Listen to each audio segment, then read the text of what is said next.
Good evening, everyone. We warmly welcome all of you to the webinar on perpetuating family business through corporate governance. Family businesses constitutes the world's oldest and most dominant form of business organizations. Family businesses contribute significantly to economic growth and employment. Family-owned and controlled companies develop rapidly in the first generation with entrepreneurship, business acumen, and strategic foresight of the founder. As they progress into the second and third generations and beyond, the structures that prevail do not usually support the growth, complexity, extension of family stakeholders, access to finance, etc. A need to differentiate between the family ownership and the business becomes important. Corporate governance provides insight in the differentiating and sustaining the business over many generations.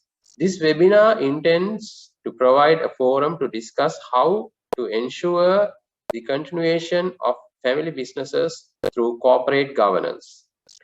Before the starting, I will give some common announcement to proceed. We have not given the participants to talk in this session. We have given the Q&A and the chat option for you to put your comments, answers, and questions. We request you all to put your answers when the presenters do make a question to you. You can put it to the chat box, and you can put your questions in the Q&A. So there, when the panel session is going on, you can the panel members or the presenter can take over the questions and answer accordingly. And also we will share a CPD feedback form via the chat box. We request all of you to fill the CPD form and submit. So for members, it is really important to fill the CPD feedback form and submit to gain their CPD hours updated. May I now introduce our speaker of this session. It's Ms. Tamali Rodrigo. Ms. Tamali is a partner of KPMG Sri Lanka. She counts over 20 years of experience. Tamali introduced the family business advisory to KPMG in Sri Lanka during 2013, and she leads the family business advisory and corporate governance service lines of the firm. KPMG is currently the leading advisor for family businesses in Sri Lanka and the only professional firm offering this service in the country. Tamali is a highly experienced audit partner of the firm and specializes in banking and insurance sectors. She has served clients across the industries such as finance, manufacturing, leisure, confectionery, consumer markets, construction, beverages, information technology, real estate, and logistics sectors. She is a regional lead for audit quality transformation project of KPMG. In her role, she leads and coordinates activities of the countries in Middle East and South Asian region for audit quality transformation project involving second line of defense. She is the country lead for implementing standard of quality management and is assisting countries in the region to implement the standard. Tamali is the co-chair of Women Corporate Directors Sri Lanka chapter. Women Corporate Directors is the world's largest membership organization and community of women corporate board directors, a 501c3 foundation. Women Corporate Directors is a trusted community of directors serving on more than 8,500 public and private boards around the world. Tamali also has strong experience working internationally with many KPMG firms across the globe, including presenting in family business forums organized internationally. In 2019, she led the family business training for Middle East and South Asia region. She is a fellow member of the Institute of Chartered Accountants of Sri Lanka and has completed MBA degree at Postgraduate Institute of Management, University of Sri Jayawardhanapura. So without further ado, may I now invite Ms. Tamali Rodrigo to take over the session. Thank you.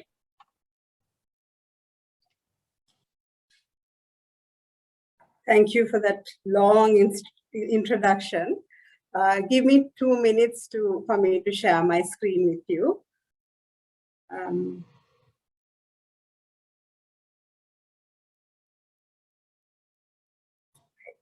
So good afternoon to everyone. And I think we have a great participation. It's always my pleasure to talk about family businesses and perpetuating family businesses for generations to come. So thank you for the Institute for inviting me to share my thoughts and experience. So we also have a very eminent panel. I'm trying to limit my presentation for about 30 minutes.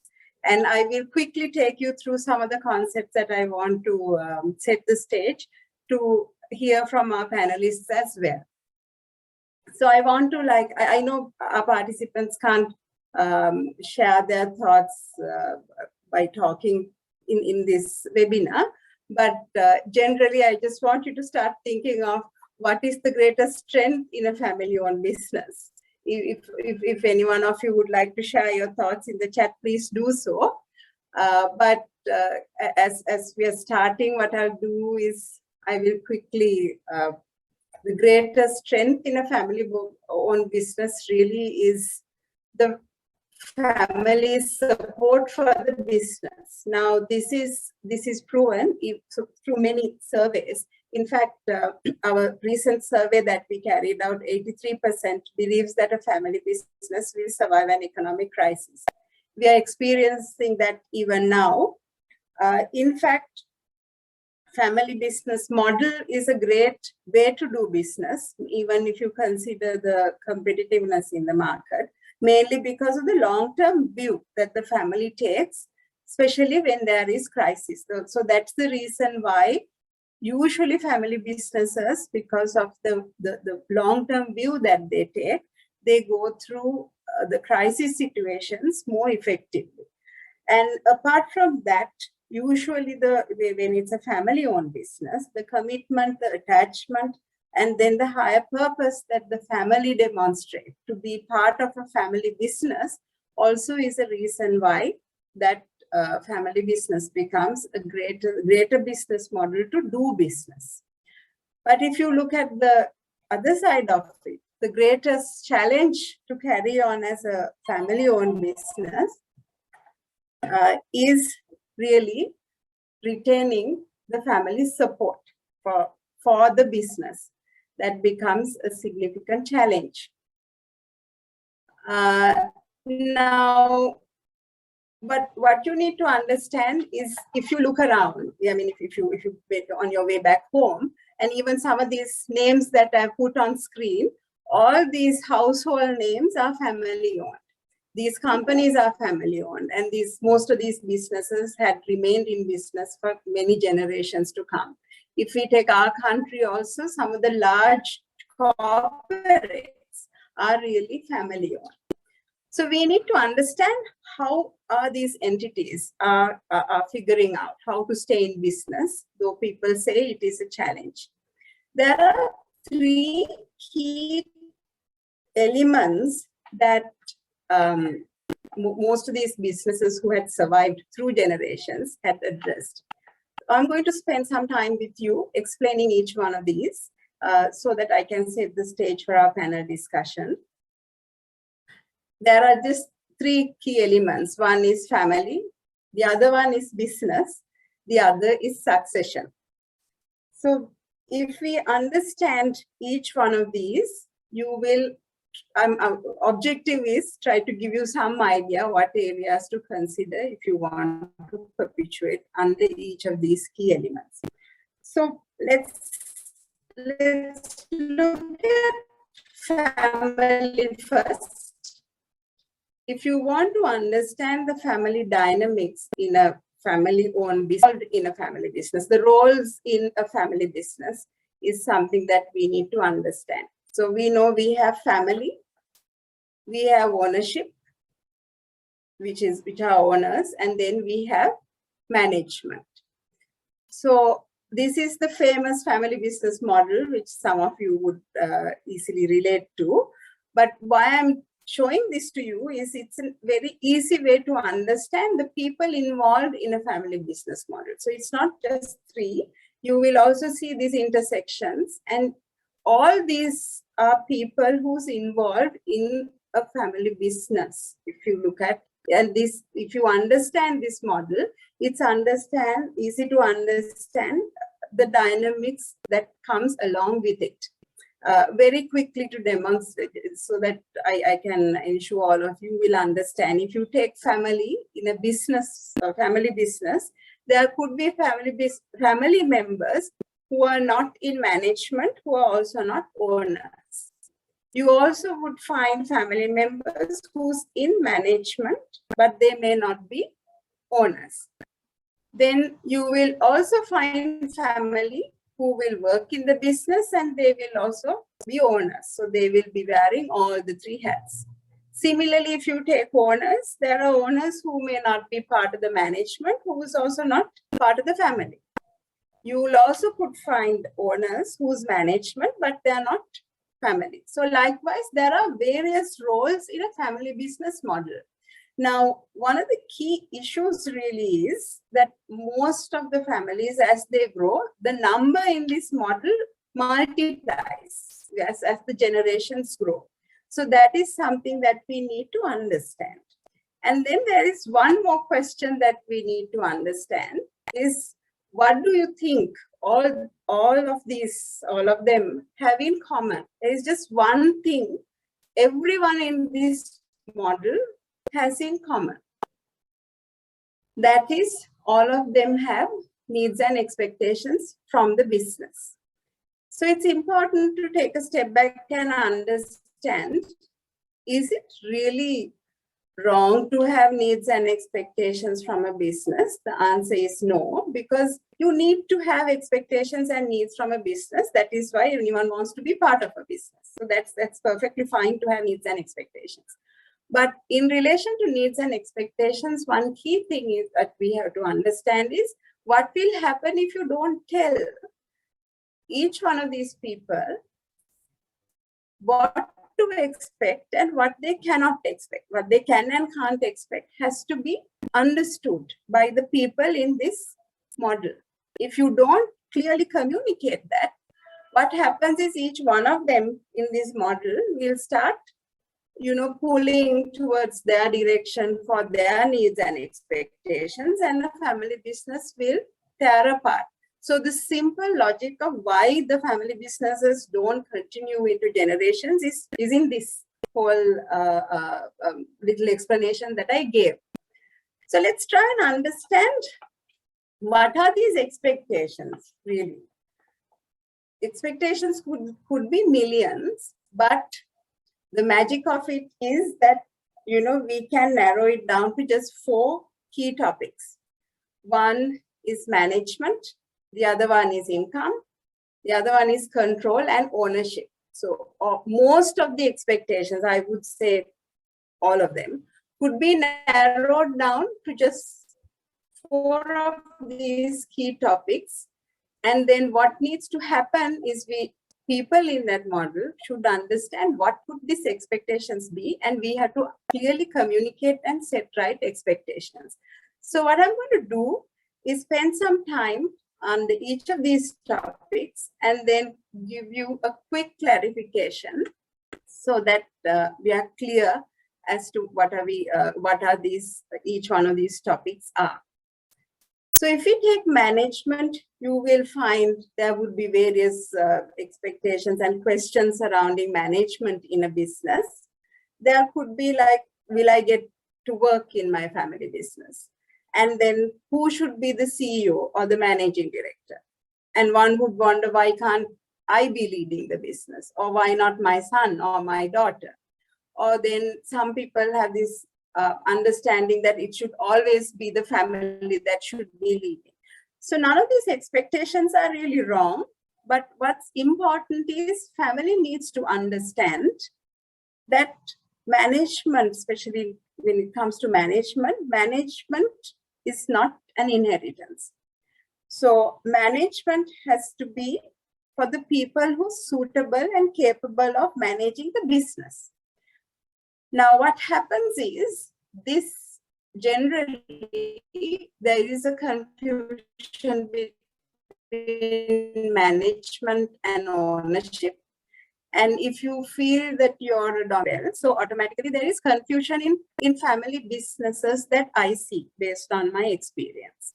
So this has to be clarified. If you clearly communicate how you could enter and exit the business if you expect to be part of the management, and define how it could be done, then family will know what to expect. So with that, you set the ground and you say this is what you can expect, so that you will provide clarity. The next topic is income. So when it comes to a business, obviously everyone wants to know how will my income. Business means for most of them it is a means of income for most of the people. So there are various questions around it. It's like, will I get my dividends? How will I get remunerated if I work in the business? Why are some of these people paid so much and why am I not getting paid? And then what more am I entitled to? All these are questions, and there are also certain expectations from a business. But now what is important is when it comes to income, the experiences, there are a lot of frustrations that can build in the individuals in that model that we saw a while ago. And also due to this, there could be a lot of pressure that could come into the organization. So if you want to avoid it, it's extremely important that you define through a business what are you entitled to. If you're a shareholder, it needs to be understood, I'm a shareholder and I'm entitled to dividends. From shareholders' point of view, it is perfectly important to understand how are the dividends declared. That's why dividend policies becomes extremely important as a business moves through the generations. And it is also extremely important to understand, if I am an owner and if I work in the business, how am I remunerated? This is one of the key issues that I see in most of the family-owned businesses, mainly because there are so many owners that I had seen, they work in the business, but they don't get remunerated, thinking that, okay, we are owners and we are anyway entitled to dividends. So how they satisfy their day-to-day expenses is through drawings. So they just don't understand that is not a right practice that they're setting. And also they don't understand, they don't create an individuality in themselves, and you completely, allow the business to take over your independence. So it's extremely important, if you are a family-owned business, clearly defining how is your income can come in. And also I've seen a lot of family members who may be owners, some are not even owners. They feel entitled to. I've seen some, in fact, there are certain instances that I'd seen, because they're part of family, they feel, they needs to be provided with housing, they needs to be provided with entertainment. So there are a lot of unsaid expectations around this area. So again, it's extremely important, if you're a family business wanting to perpetuate, this clarity for the family. How can you earn income through the business? Generally, our advice is you need to just limit it for your remuneration and dividend, and then have policies around it so that you stick to that. Another interesting topic is control. there are again various concerns. I am a shareholder. How can I influence control? What are my voting rights? Who controls the business? Who should be in the board of directors? So all these are controls, concerns that people has. In fact, the biggest issue when we want to professionalize a business is this confusion. I'm a shareholder, and then how can I just not, how can we appoint outsiders as directors? So all these are concerns when there are misunderstandings. So it's extremely important that clearly you clarify to everyone in the model. The management control generally is done through a board of directors or a structure that family intend to adopt. And then if you want to control management, you do that through board representation. And you need to understand you could be a shareholder, but then you can't directly influence the management of a business. There is a process if you want to do that. So the confusion most of the time comes through because of this misunderstanding or non-communication. Most people don't have the clarity around that. Then, of course, we have our famous ownership. So again, there are a lot of concerns, like how do I become an owner? And some people even wonder, will I ever get the ownership? Some of our successors have this question. And then if I become a shareholder, what are my commitments? How can I exit from my family business? How can I invest in another company while being a shareholder of the business? So there are a lot of unsaid questions in relation to ownership, and this actually will create a lot of issues. And I think we have Dr. Cabral here. He will also share some of his thoughts, experience as well. Lots of the litigations or long-term issues come through these misconceptions or misunderstandings. Just one example is I came across a family business. They are actually crossing almost 48 owners. And when you take a step back and understand how did that happen, it's just the present owners doesn't know how to exit the business. There is no exit mechanism defined. So it sounds very simple, but it creates a huge issue. Now what has happened in that business is there are so many stagnant owners with very insignificant share ownership. Nobody is interested in the business. So it becomes a problem, because then it's like a public entity, but then it's really not run as one. So these are issues that you can avoid if you can address these things ahead and then set expectations. So these are these expectations, and most of these issues could be brought down to these 4 topics. And it's important, if you're a business who wants to continue in business as a family, you have to set expectations and provide clarity to the family. In fact, when you provide clarity, you will clarify most of these things to the entire model. It's important. There is a process involved in that. This process is called governance, because you address expectations of the family. We call it family governance. So just very quickly how it works is, the family governance really result in, you don't even have to use the word constitution. People can use any word they want. The result is you agree on, have an in principle agreement, at least in relation to these 4 topics. Family get together and decide, so that there is a process involved. They know how it was done.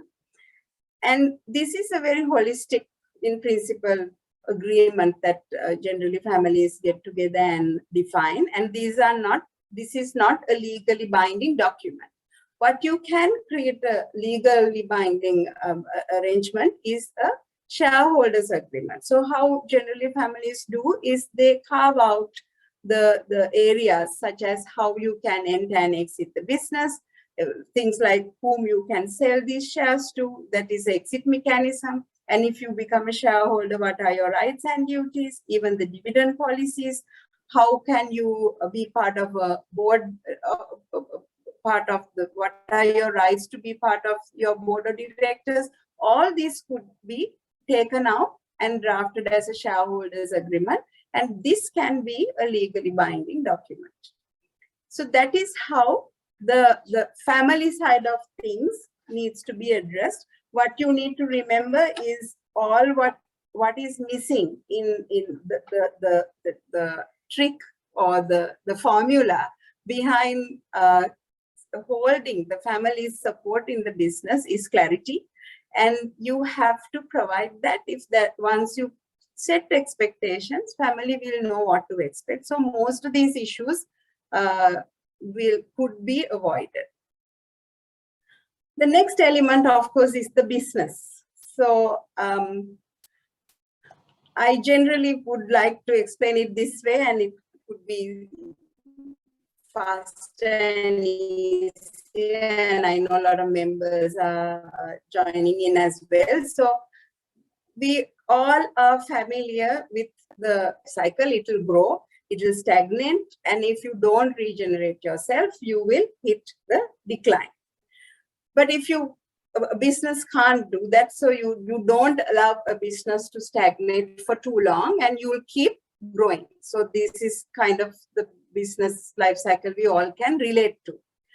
But if you are part of a family-owned business, there's something that you need to remember. So unfortunately, lots of family businesses in our country, and sometimes I guess even in the world, this happens. What happens is when an entrepreneur starts a business, they are extremely clever people. So they do everything under their control, and they grow the business as fast as they can.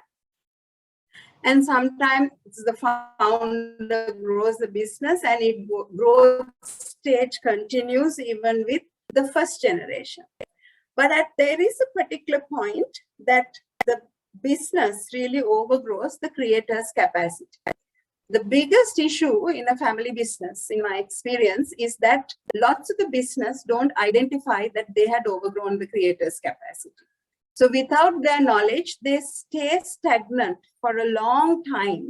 And what happens is, I mean, the question that if you were a physical audience that I would ask is, if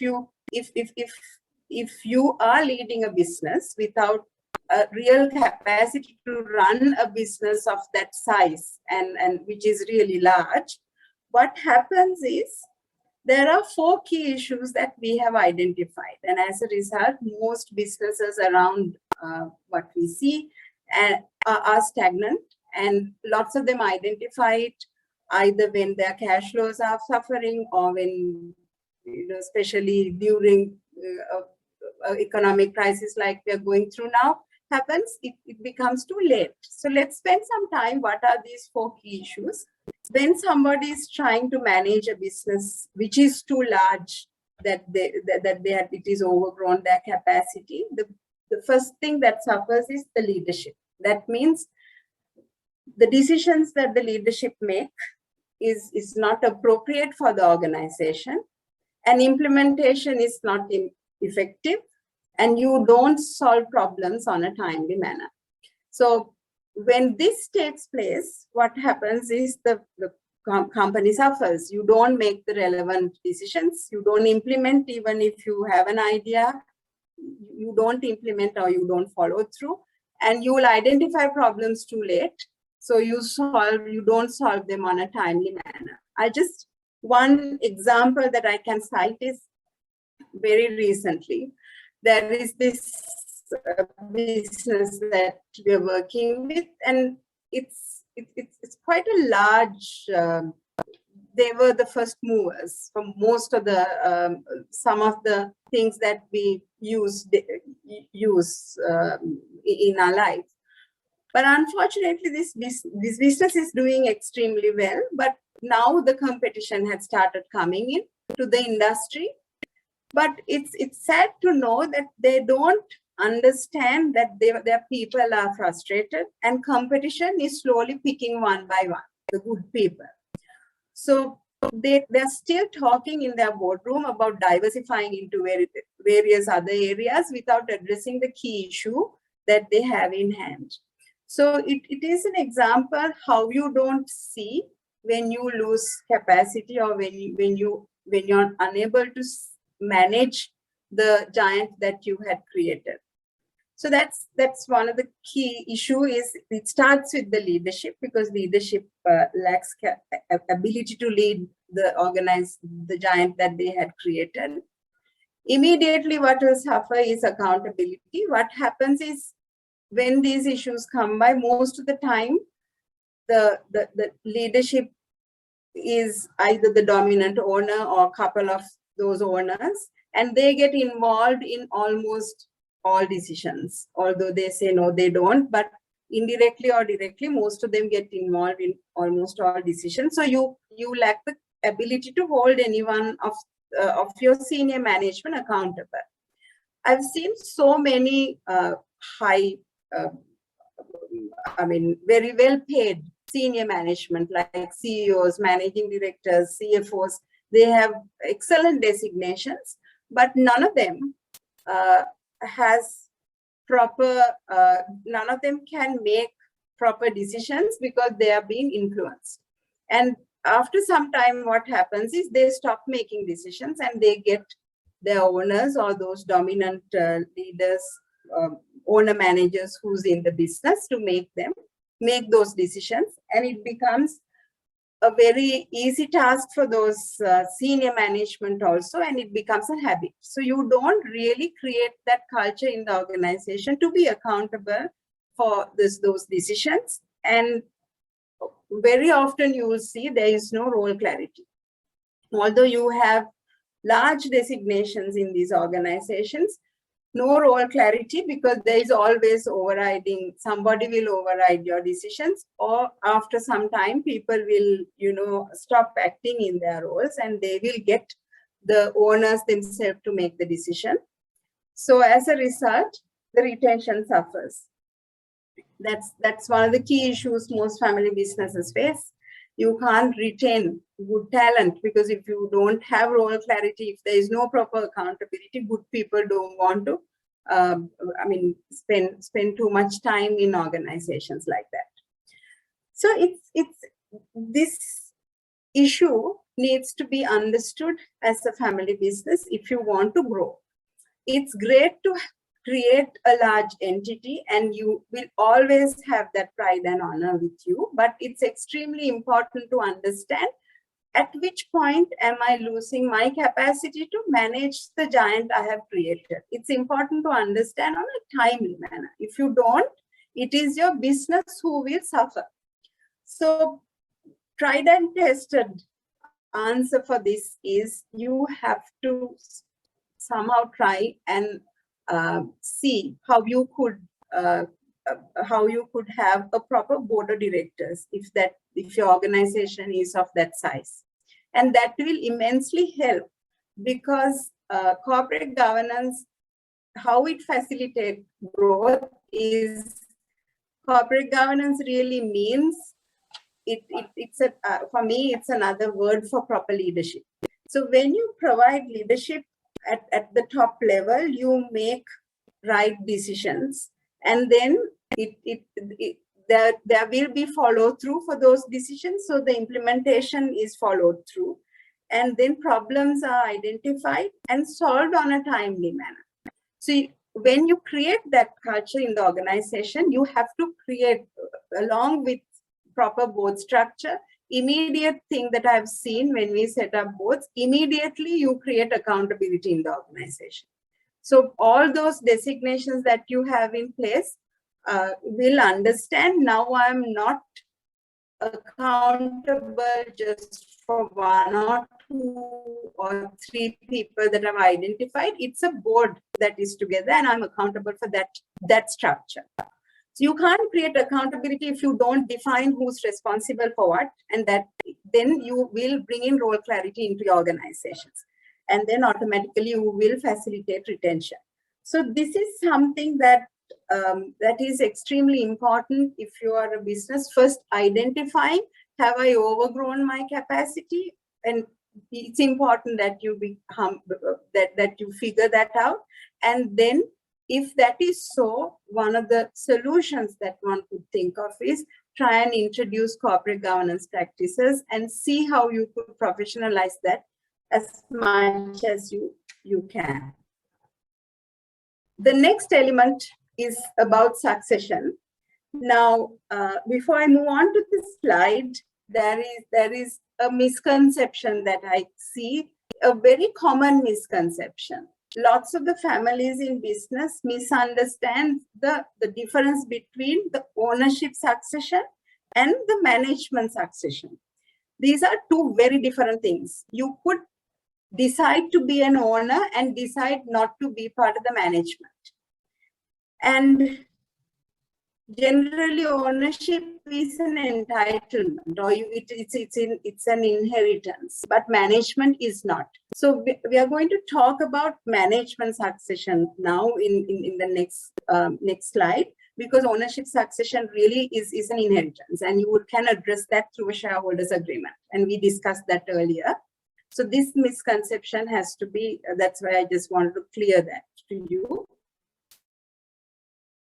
So when it comes to management succession, I have seen two extremes based on the work I've done. Some people think that our next generation should come into the business and should start either from the factory floor or scrub the floors or go through the mill and all that. So that's one extreme that we see. We've also seen another extreme. Some seniors call their successors and say, oh, this is for you. You'll become a director, and most of them are given the title of being a director. So that's another extreme. So succession really is neither of those. Succession really is about providing clarity for the person who joins the business, just as if he or she had joined another organization. That's extremely important, because if that person had joined a different organization, he would know how will my next promotion come, who will give me feedback, and what am I responsible for, and so all those things would be clear. But the biggest issue in most businesses that we see is there is no role clarity for the successors who come in, and they don't know for what they're responsible for, and there is absolutely no effective accountability that gets created. So this is a significant issue, and I would say that it's not discussed adequately also, because what happens is there are a lot of successors that we work with. They're highly educated, and most of them had worked outside, but unfortunately they come into a business which is their own, and they are being given a role, again, without a proper identified structure to be effectively accountable for. And it becomes very difficult for the successor himself to work in an environment like that. Another concept in relation to succession we need to understand is, it's great to work outside. It's a must. One should go outside and learn. But what you have to understand is, if you have a successor, you need to understand your business that you want to one day lead, and probably a business that you will one day be an owner. So understanding the business doesn't necessarily mean that you work at the factory floor and scrub that and then come through the mill. The biggest issue that we see is most of the successors don't get relevant experience in the role. So they spend a lot of time. And I always, there was a couple of successors that I had come across. They worked outside, joined the business. There's one person who worked in his organization as the COO for 7 years. And unfortunately, he can't take pride for any decision that he has made by himself. So that's a very sad state to be. I mean, in your mid-30s. And it is also important to understand the successors' strengths and weaknesses within the business, because most of the seniors expect a very common thing that you would hear is our children are not like us. They don't work hard. They don't understand what we had gone through. Their ways are different. In fact, their ways should be different. And what for a successor, the objective should be, we should facilitate them to understand their strengths and weaknesses within the organization. And this should be facilitated. So one of the key tried and tested, one of the key for if you are looking at the next level, if you want to bring in succession, the success of the successor actually could be facilitated through a well-structured board, because you can't, your organization could be having so many different people, and you can't create effective accountability, or you can't give effective feedback if with the existing structure. So a structured board can actually facilitate the succession process quite effectively. So that's another important factor to remember in relation to succession. I think I'm running out of time, so I will quickly move on. So although just two key things to remember is, if you want to continue in business, perpetuate in business as a family business, we have to, both these things should be there. We have to set expectation and provide clarity to the family through family governance.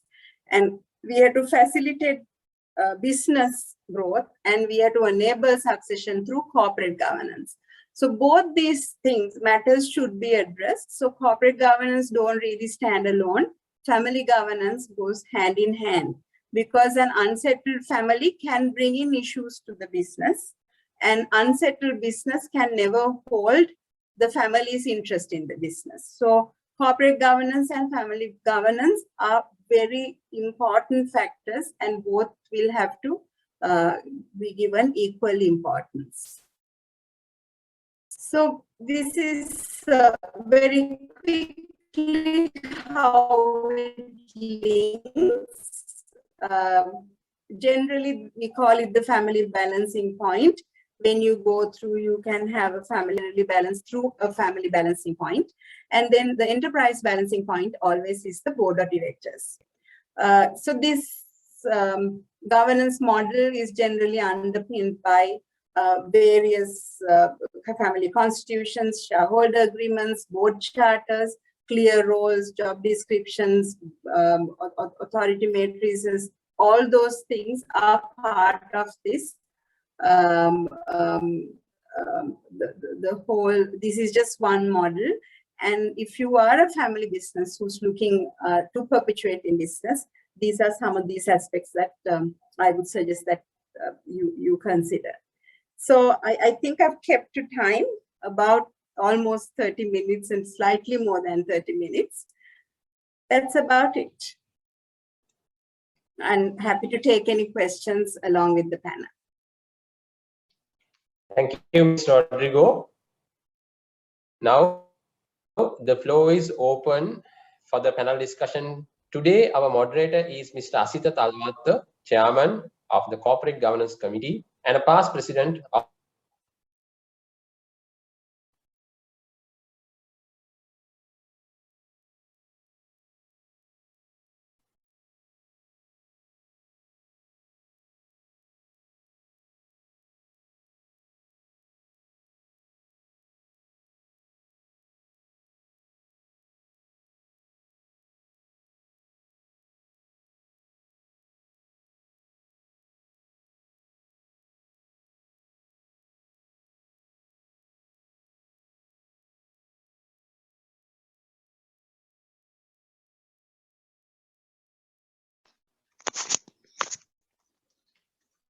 May I now introduce Ms. Shia Wickramasinghe. Ms. Shia Wickramasinghe is the Group Managing Director of CBL Group. CBL Group has manufacturing operations in confectionery, cereals, soya, coconuts, and fruits, and has strong market leadership in Sri Lanka in several categories with its brands such as Munchie, Ritzberry, Rovelo, Lanka Soy, Summer Posher, and Sera. The group has 2 manufacturing plants in Bangladesh and Ghana. and export their range of products to over 55 countries. CBL Group is also the Sri Lankan partner for SPA International and operate supermarkets in Sri Lanka under license. Shia joined Ceylon Discus Limited in 1991 as a food technologist and worked in various capacities in the company and group and joined the board in 1996. She is also a board member of Modern Pack Lanka Private Limited, JF&I Packaging Private Limited, and Food Revolution Private Limited. Presently, she is a member of the main committee of the Ceylon Chamber of Commerce in 2013, the EDB Advisory Committee on Processed and Food and Beverages, Council of the Employers Federation of Sri Lanka, the Board of AmCham Sri Lanka, the Board of United States Sri Lanka Fulbright Commission, and alternate member of the Sun Movement Executive Committee. She has a MSc degree in food chemistry from Purdue University, USA, and a BSc in food science and industry from Kansas State University, USA. She has an interest in functional and healing properties of food.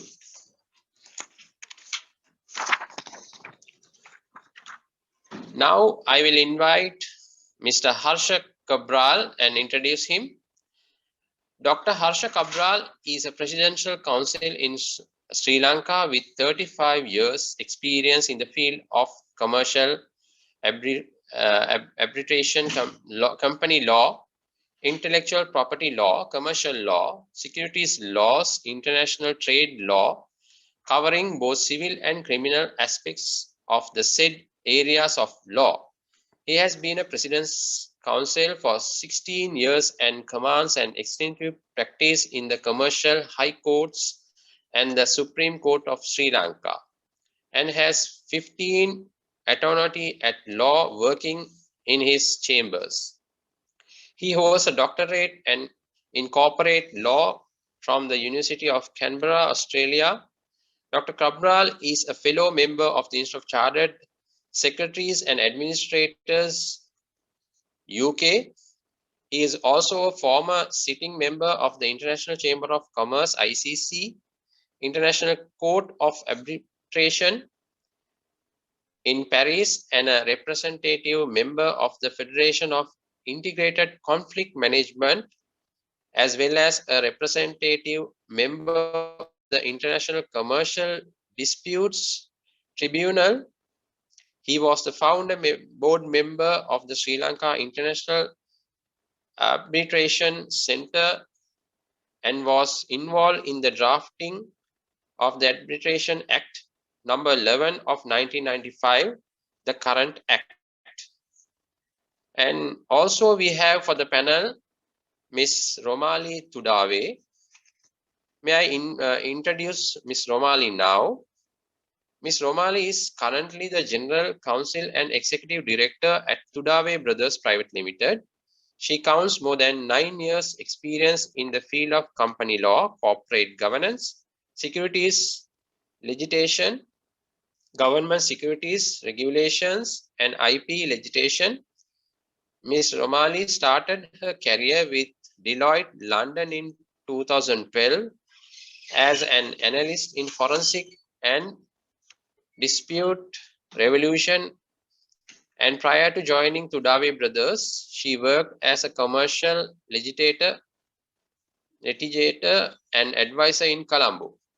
She obtained her first degree in law from London School of Economics and completed Masters of Laws in Corporate Governance and Practice at Stanford Law School, USA. Moreover, Ms. Romali followed a short course in family businesses at Stanford Graduate School of Business. And also we have Mr. Purasisi Jinadasa. May I introduce Mr. Purasisi now? Head of Origination and Issuer Relations at Colombo Stock Exchange. Mr. Pulasisi has over 14 years of professional experience in the phases of investment advisory and strategy planning, 3 continents and 5 countries. He has been on both sides of the transaction process, head of sell side research at an investment bank and head of diversification and business strategy at ACUSD, 1 billion family business. While completing his MBA, he co-founded a custom menswear company which since grew to 4 stores in and around the GTA. He holds a BSc from Ithaca College, New York, and an MBA from Shoreditch, Toronto. She is currently the head of organization or head of origination and issuer relations at the Colombo Stock Exchange. In this dual role, he is charged with developing few financial instruments for launch on the exchange and is the lead contract for new issuers, as well as guiding issuers on the use of exchange as a platform for raising funds. Along with, I will invite Ms. Tamali Rodrigo, our main speaker, for the panel discussion now. I will request all of our panel members to on their videos and join the panel session now. I will invite Mr. Talwatta to conduct the session as a moderator now. Over to you, Mr. Talwatta. Thank you, Ishvi, for facilitating the procedures of the meeting. And thank you to Tamali for giving a very insightful presentation, clearly demonstrating the strengths and challenges in family business and how governance models could help to overcome some of these and grow the strengths of the business to take it from generation to generation by perpetuating the business models. Now, moving from to sort of get more interesting discussion around the topic, I thought I'll first pose a question to Shia. Now, your company has, over the last maybe 40 years, grown from strength to strength, brought in many new products, ventured into new markets, in fact, overseas, and gained substantial market share during this period. Now, so you would have seen also, having worked with the company, I believe, as it was mentioned, perhaps 20 years, seen the evolution of growing from a sort of a family business of a reasonable size to a very large corporate. Now, in this process, there would have been, I'm assuming, in the early days, always there's a charismatic leader, visionary, who works hard to build a business. And then there's a lot of people who support such a visionary through, who are loyal, hardworking, extremely committed to supporting the business. But there comes a time, as also mentioned by Tamali, that the business sort of grows to a level that it outgrows the business model. So there comes a point where when one has to professionalize, there's always the tension between the old, shall I say, brigade and introduction of new thinking and new professional managers and so on. Have you seen this, and how does one manage this to the benefit of the organization and its objectives, rather than, and how can you tell us some of your experiences and what your thoughts are on this typical challenge that many companies, which family-owned companies grow into that level, would encounter? Thank you, Asita. Yes, family businesses, well, any business really is challenging. And you're right. Our founder was very charismatic, very dynamic. And what was told to us during one of these sessions with, we've got outside consultants looking at the structure of the business, was the founder can never be replaced. That is an era in the business that starts. And then from that point onwards, it's really about looking at your business and adding structure to your business to enable other family members who are in the business, and along with that, to grow the business. So I always look at CBL. I always say it's been a journey. It's an ongoing journey. And I think when I look back on what we have done, look, the journey started, many, many years ago. And I think the one constant thing really is change. You have to keep adapting. And I think what we have found successful is we have done it in small bites, but constantly changing. Because it is difficult. It is difficult to change mindsets that are generational viewpoints, which can be quite different. Then there are structural issues in an organization as well.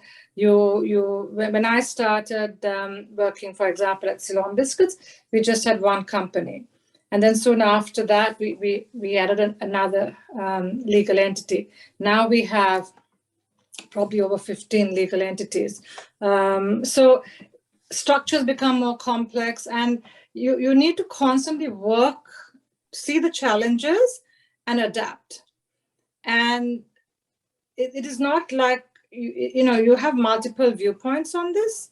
So it is always working towards coming to a consensus. Sometimes it takes time. It's not that you sit at a meeting and say, okay, this is what we're going to do, and it happens tomorrow. It requires time. It's a journey. Thank you.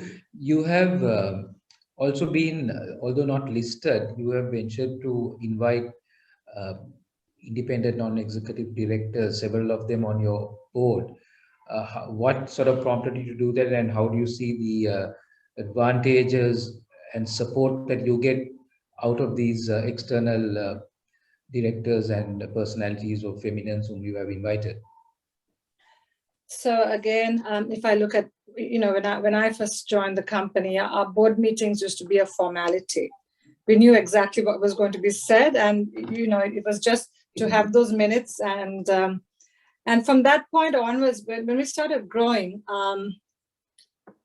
we felt that it's important to have different voices. And actually, we have very eminent board members, independent board members who join with us, and they bring in different perspectives. We have a banker. We have a gentleman who's been on many boards with specializing in HR, and then one of our board members is also a former group CEO. So they all bring in very different perspectives, and I think for us it also bridges that generational gap as well, because it gives a voice to everyone, and we are able to actually have meaningful debates on things that need to be debated. So it's been that change by having these independent directors. We've been going from not really having board meetings. So we actually had a process. So when the independent directors joined our board, we had something called the Exco Committee, of which it was basically the board members, but we actually met for management-related decisions. And we had this structure for a few years. And then when we built up capabilities within our senior management teams, then we started stepping back. And this has been that journey. So, we started, the board was involved in management, the independent directors not so much, but they were part of this Exco Committee where they would actually advise on certain areas. And then we went on to, stepping back, giving more freedom to management teams. And now the way we operate is, as I said, it's been a journey. We did everything in step in steps. And our CEOs are responsible for the P&L, the bottom line, and our boards function really on strategic decisions. So it's been a while in getting there, but it's working well. Okay, thank you. Shifting gear a little bit to Dr. Cabral. Harsha, you have worked with so many family-controlled companies, and building on this same train of thought, there are many challenges in that journey of shift of, shall I say, cultures from a entrepreneur controlling and all the employees being galvanized to deal just with one person who provides the direction, the guidance, the decisions, and all that, and even external connectivity with other agencies which have an influence on the business. But then bringing in the sort of a professional board which brings wider process on the legal aspects, risk management, accountability, and so on, maybe quite a cultural shift in these organizations. Would you like to share some thoughts from your experience in how you've seen good effective models in dealing with these issues?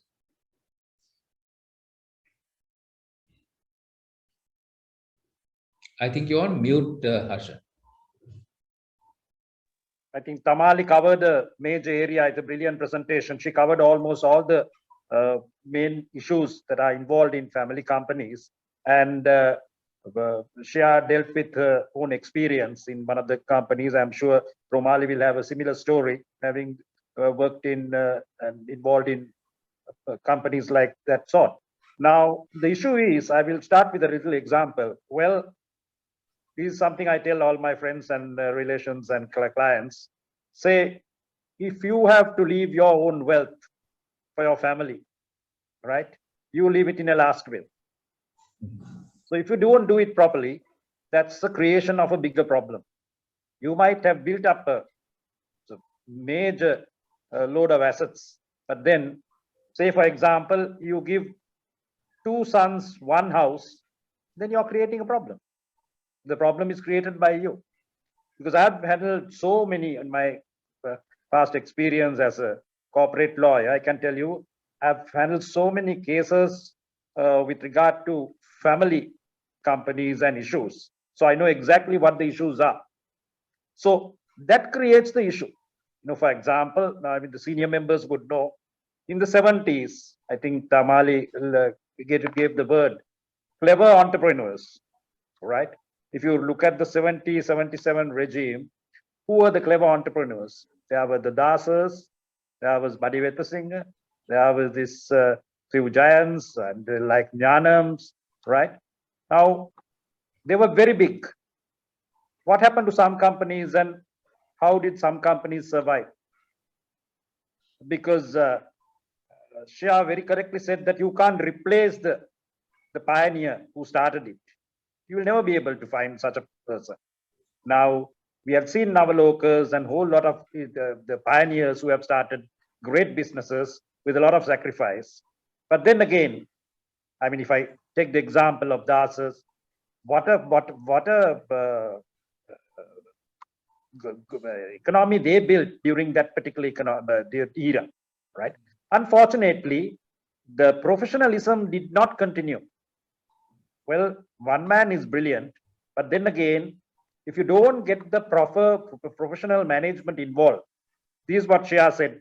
You have the top board. Now you're not compelled to have independent directors and follow corporate governance mechanisms.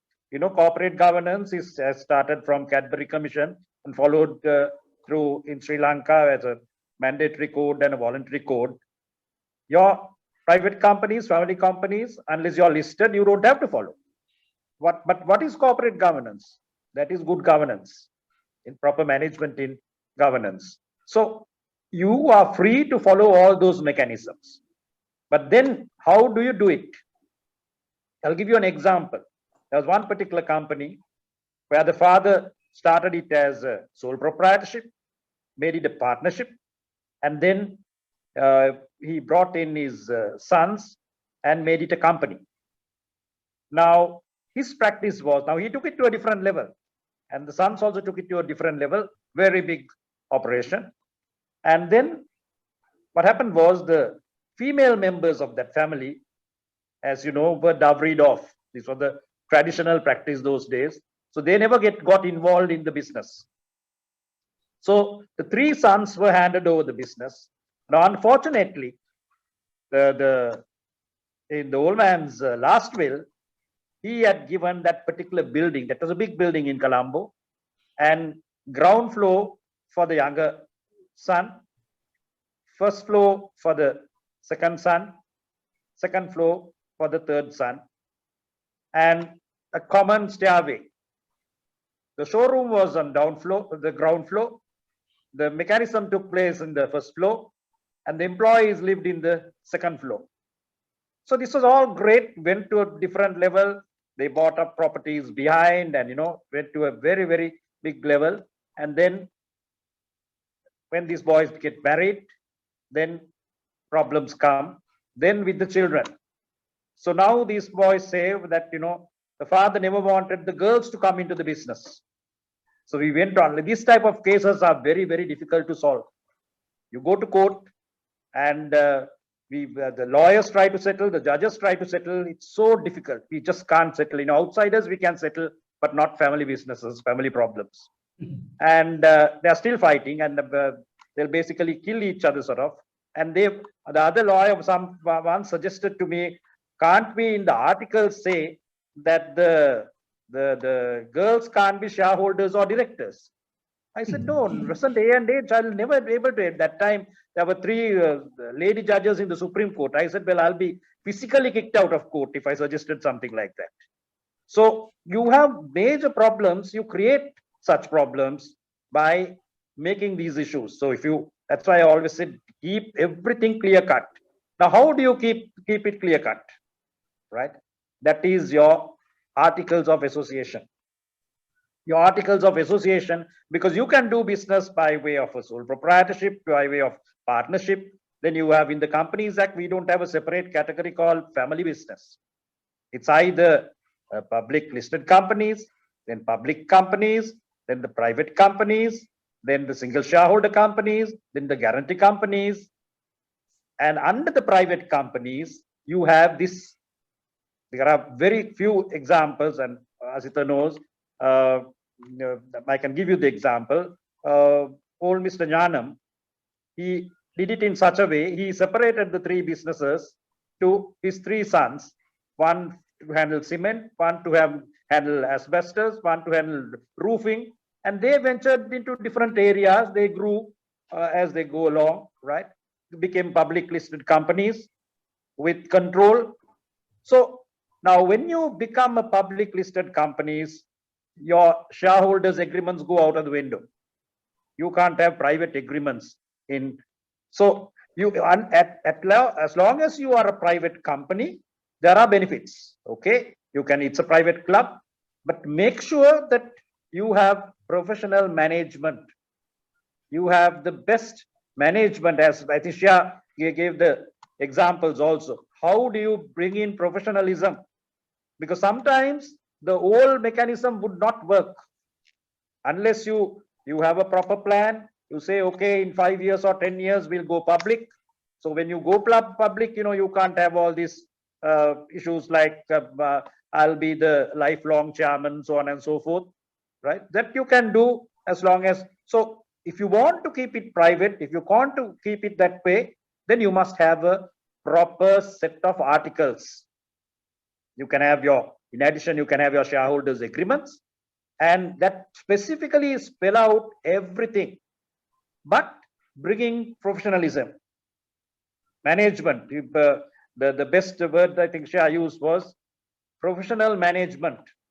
Management should be clever management, and they decide, they will control. I mean, once upon a time, so and so started it. Yeah, he had a vision, and then because the story is otherwise, if you don't have professional outfit, what happens is They say a family control company will last only for 3 generations. First generation, they take it up to a different level. Second generation will benefit out of the whole episode. And the third generation will run it to ruins. So True. unless you bring in professional management, but I must add something for under the Companies Act, though there is no mention about the family private companies, or only the private companies are mentioned, not the family owned private companies.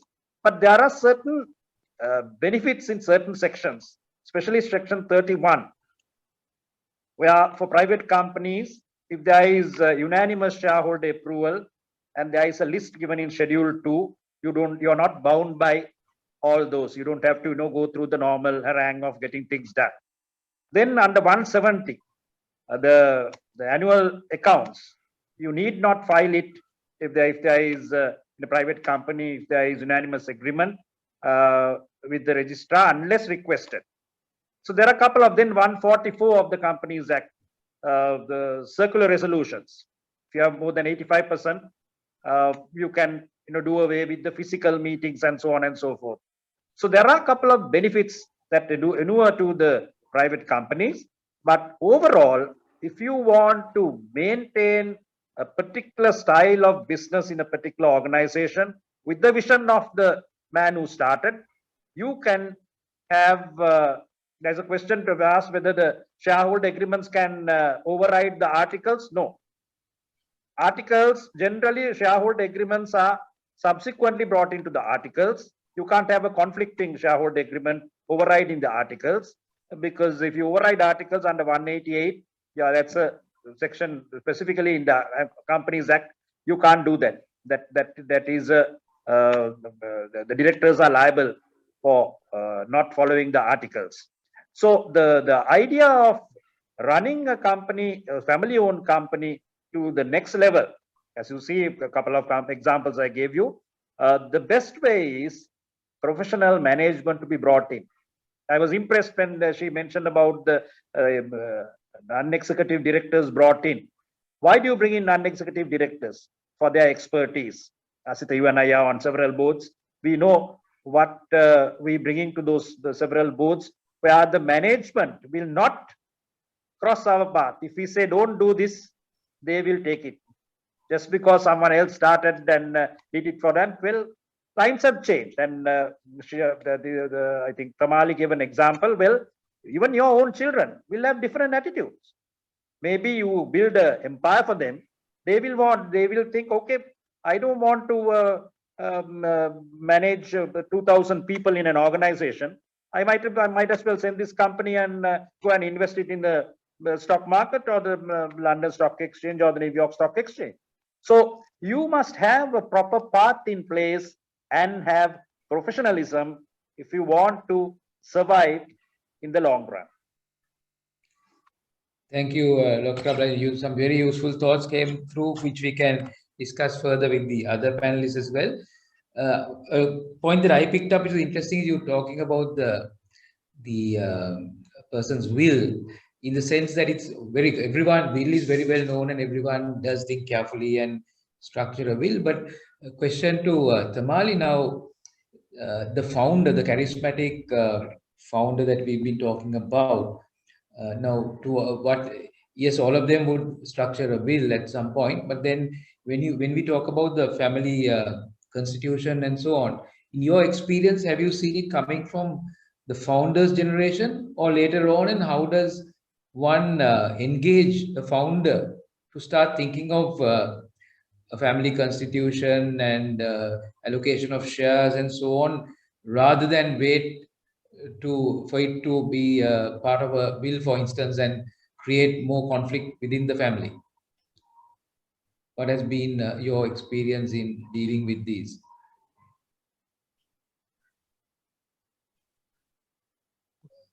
Tamali, I think you're on mute. Okay, Mr. Darat, I was wondering to whom you were. No, to you. Question.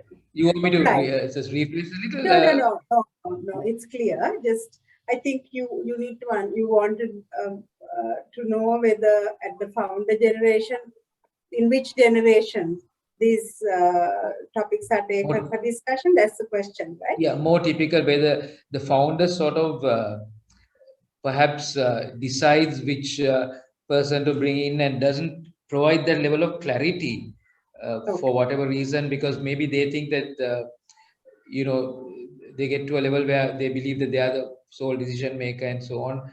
And whether it's the second generation that brings in the structuring. Okay. So let me put it this way, Mr. Talwalkar. Generally, in a founder business, my experience is founders are extremely strong individuals. They are significantly attached to the organization.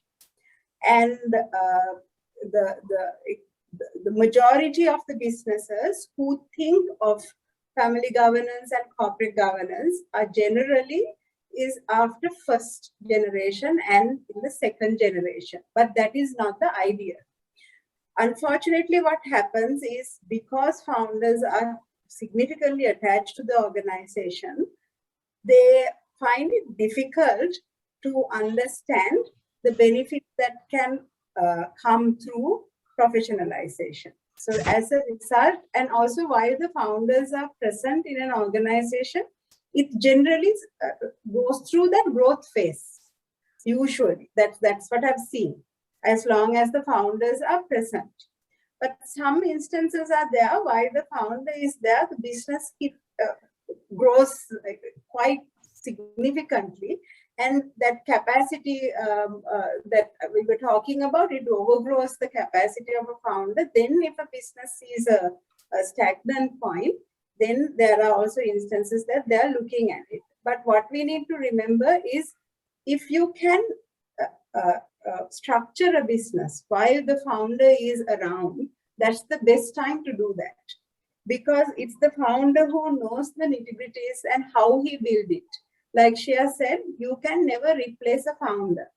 But you can definitely, to a great extent, there's this tacit knowledge.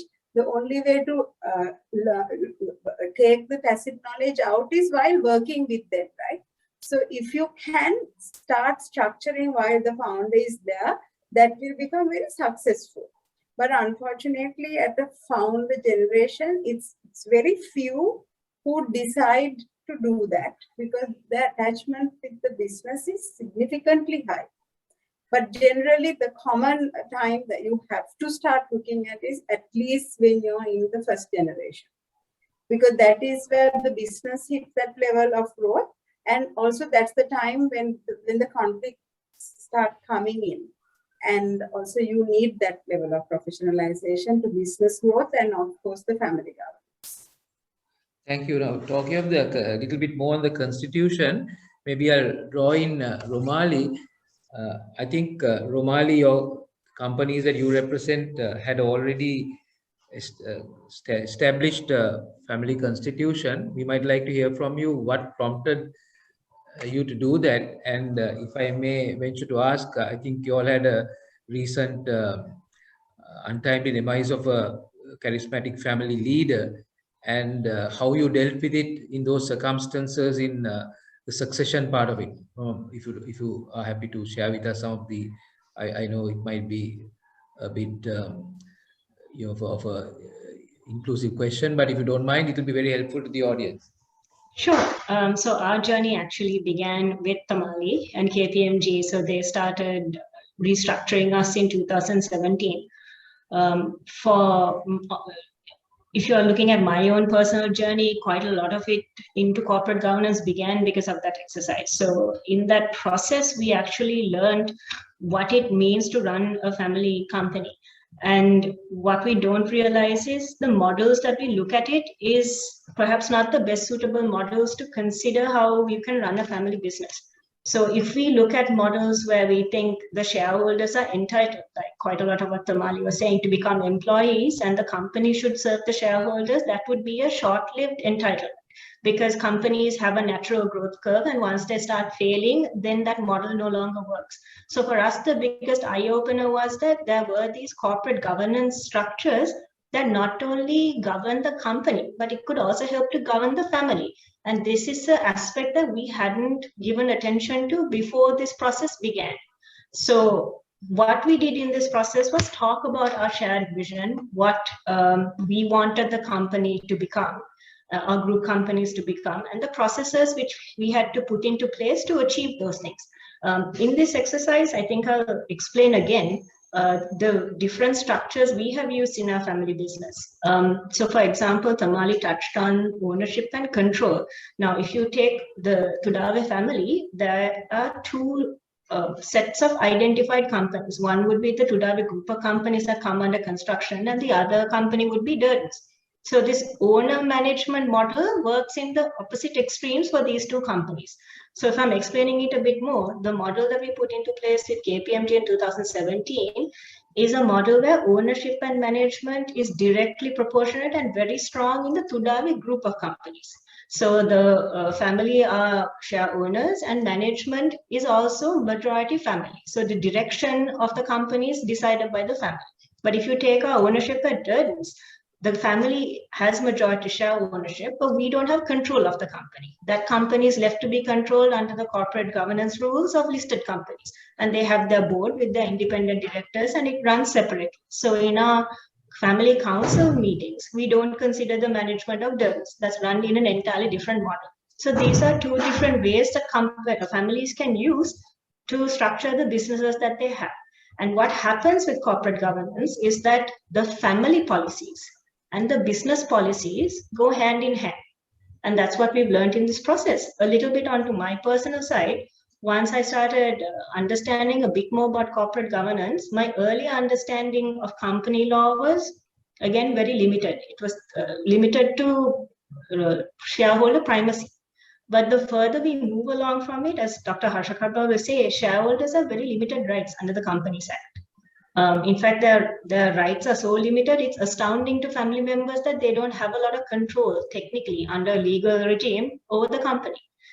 So that education process actually led me to my master's, which is in corporate governance, but in the US, that's a very fancy way of saying company law. So the reason why they call it corporate governance is because they don't look at it only as shareholders and a company. They look at it in terms of all the stakeholders. So all the stakeholders include share owners, managers, directors, employees, government agencies, creditors, community, customers. These are all your stakeholders. So how the company interacts with these stakeholders is what is called corporate governance. And the US looks at it in a very different way. That is that they don't see a company as a legal entity in itself, because a company really isn't a person. So it has no love and affection. It can't favor one stakeholder over the other. It can't give more over the other. How it happens to favor stakeholders is through its governance regimes. So really the company is a nexus of contracts. It's contracts between the share owners and the company, contracts between the directors and the company, employees and the company, employees and company and creditors. So if you focus on the benefit of the entity, naturally all the stakeholders are in harmony. And the way you kind of take it forward is by having contracts that match your incentives and disincentivize you to misbehave. So if you look at a company that way, and you also look at your company structure that matches with your family governance, you have a goal congruence, which makes it easier for everybody to achieve their targets. Right. In terms of progressing at the inflection point, maybe I'll put this to Purasisi, since you represent the stock exchange and listing is seen as one of the more structured and appropriate ways of pulling in best practices in governance, and therefore enabling the corporates to grow in a fashion that is provides opportunity for other investors, as well as clarity to bankers and so on, and maybe more access to capital. Is there an inflection point that you see as a business, a family business grows, that's the a point at which they should look at listing? I mean, would you look at it in terms of number of shareholders? Would you look at it in terms of size of the company in the form of capital, turnover, or how would you view this, Purasisi? Sure. I think it's just touching on briefly what the other panelists also touched upon earlier. I think it is important for us to understand objectively that individuals are driven by different passions, and by requiring or forcing them in a indirect or direct manner, the next generation into a role that they might not enjoy will result in a detrimental outcome to the business over the long run. And I think one of the most well-read studies was done by the Harvard Business Review, which looked at survivability over the generations and found that only 30% of businesses remain successful when transitioned to the second generation. And this falls to a mere 3% by the fourth. So I think, when you're considering, from my experience as well, when entrepreneurs are considering listing, the underlying factor becomes survivability and succession planning, right? This ensures that the legacy survives, that their future descendants can benefit from their efforts in birthing a successful business, and ensure future generations have the flexibility to pursue their own passions. So business survivability, succession planning becomes a key factor. And related to that, Mr. Talbot, if I can address, is the cost effectiveness and flexibility accorded by raising funds through a listing.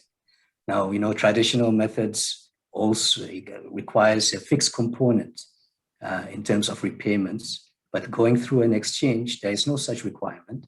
And the greatest advantage is that the management and the owners have the flexibility to determine how to deploy their cash, right? So those are the two main reasons I believe that private entities look at listing. And if I can just share something, what I would like to emphasize on in terms of our entrepreneurs is, if you are looking to raise capital, to just stop by the Colombo Stock Exchange and see what we have to offer as well. We have a good platform, and we are very flexible in terms of the manner by which you can raise funds. So, and is it maybe you or Romali might have a bit more information on, if you take also Tamali showed those large companies like Walmart, Volkswagen, Berkshire Hathaway, and I think Samsung, Dell, and so on, which are still family controlled, but I believe many of them are listed. So this the model can coexist, isn't it? You could list a company, and also it probably enables. We were talking earlier of exit mechanisms and so on. Would you like to expand a bit on how a PLC would be able to resolve some of those conflicts that were discussed by Tamali? Sure, I think. Sure. Before I pass it on to Romali, maybe I can just quickly touch on that. I think there's another report done by the University of St. Gallen in Switzerland that looks into company performance and family business. The most recent report that I was able to get my hands on is very encouraging and depicts a very encouraging picture for family-owned businesses that decide to go public to ensure survivability. So briefly, out of the top 20 best performing companies globally in terms of revenue, 50% of them were family-owned. And the top 6 on the list were family-owned. But most importantly, as you correctly pointed out, Mr. Talbot, post-listing, the family continues, or the descendants of the family continues to be able to exert control over strategy and vision of those companies. So I'm sure Romali can touch upon several ways and mechanisms that can be employed to ensure that future generations retain control or some degree of authority over how the strategy is executed. An example is Ford Motor Company, right? I believe the current family owns less than 6% or 5% of the company, but they still are able to exert influence on how the company's strategy is executed. So yes, there are ways to ensure family interests are secured during a public offering or an IPO. So the view that by listing, a family loses, for the lack of a better word, control or ability to influence strategy, as you described, is not necessarily a correct viewpoint, isn't it? No, it's not. And even if you look at the Colombo Stock Exchange, that the highest requirement that we have it's only 20% diverse share to the public. So in essence, the family members or the closely held entity, founding members own 80% of the shares. And so this is effectively control over the business. Mm-hmm. So I think these myths have been perpetuated over time, which has resulted in, a degree of hesitancy to approach the exchange and explore the opportunity that we provide. So I think those things have to be cleared out. Romali, on the question of going beyond the third, let's say fourth, fifth, and sixth generation and beyond, any examples that you might have of companies in the course of your work on governance of family-owned companies that are good examples of different business models that they may have pursued to get there? Some, of course, would have been through listing, but are there others that you would like to share with us? Sure, I can share two examples, but just to touch on what Purasisi said before, if you take listed companies, and I must admit my knowledge is limited when it comes to the internal workings of these companies. One example that comes into mind is Hermas, which is listed and is largely family owned. And there are also companies that we rarely think of. So for example, Ishara Nanakara would constitute a family owned company. Dhammika would constitute, in my opinion, a family-owned company because it's one prominent shareholder. Berkshire Hathaway is also a good example. The successor is not listed, but his successor is his son. So one thing that would help us in this exercise is to actually understand how ubiquitous family companies are. When you think about family companies, the immediate notion is it's riddled by nepotism.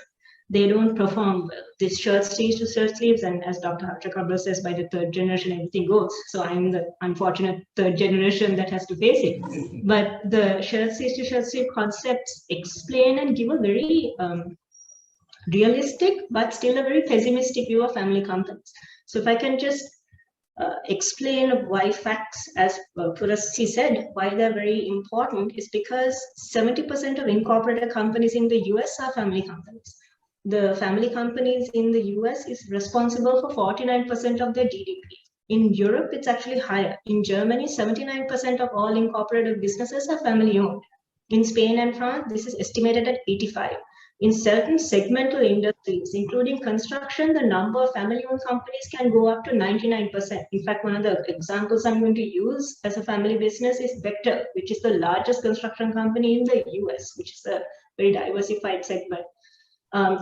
Going on to performance, if you take the year 1992 to 2001, they studied it for 10 years. Out of the S&P 500 companies, 35% of them were family owned under their definition, and they performed above 6.65 of listed companies. In Europe, this is even higher.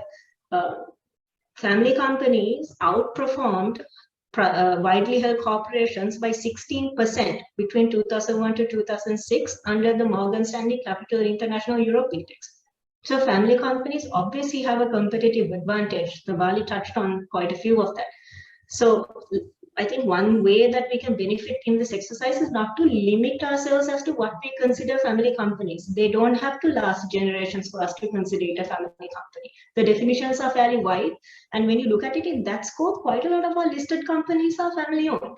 So if we widen the lens that we look at it, we can understand the potential family companies have and not kind of look at it like, 3 generations down, everybody in the family gets a job and they don't perform too well. The potential is actually unlimited if you look at it. But going back to what you asked me about companies that have exceeded 5 generations, I'm going to give 2 very extreme examples. And it also comes back down to what Tamali said, ownership and control. So given that there are so many family companies in the world, it's difficult to say one model works for all. And I'll give 2 extreme examples to show kind of how each family has its own structures to think about. So when you're choosing a model to survive generations, pick a model that works for your family, the family vision, pick a model that works for your business. So these can be sophisticated models. And one of my examples will be a very sophisticated regime of trust, as Dr. Harshakabra said, and Tamali said, you can use trust to manage your assets. The other example is again the Vector family, which uses a very simple structure. So if I go to the Vector family, It's on his 5th generation. And the chairman and CEO is Brendan Bechtel, so it's one person. Now the Bechtel model is very trimmed down. It only allows family that is employed in the business to own shares and nobody else. So when they leave employment, they don't retain any shareholding. Now the driving philosophy of the company is that it should be owned by active management. And the last time I checked, Brendan Bechtel was the only person employed in the company. And by nature of that definition, he should also be the only person who has share ownership of that company. Yet we call it a 5th generation business. So that's a very pruned down version of how families can own shares over generations. The fact that company is very closely linked to management and ownership is an example of why, even though the company is on its 5th generation, there's a lot of lack of transparency into that regime. And it's a very common criticism of the Bechtel empire that their family members don't give interviews. In fact, their family doesn't even publish photos of themselves for security reasons. So this is one aspect of family governance, which is controlled, highly involved, and it's on its 5th generation. Now, in contrast, you take SC Johnson, which is a conglomerate. And I think when I read the case study, they started in 1833. Now it's on its 6th generation. And I think they, in 2001, shared a profit of $4 billion USD via sales. So it's a very large, successful company. It's on its 6th generation. They handle the structure through the system called the Stark Trust System. Stark as in, not Stark Enterprise, it's Success Trustees Appointment and Removal Committee.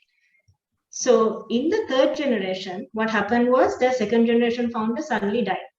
So the estate took about 10 years to release itself and vest in the 3rd generation. So the 3rd generation president said, this should not happen anymore. We should ensure that there is succession planning that comes without all of these complications. And for that, he decided you need one clear decision maker and one primary shareholder. So the way they did it is they appointed 3 trusts.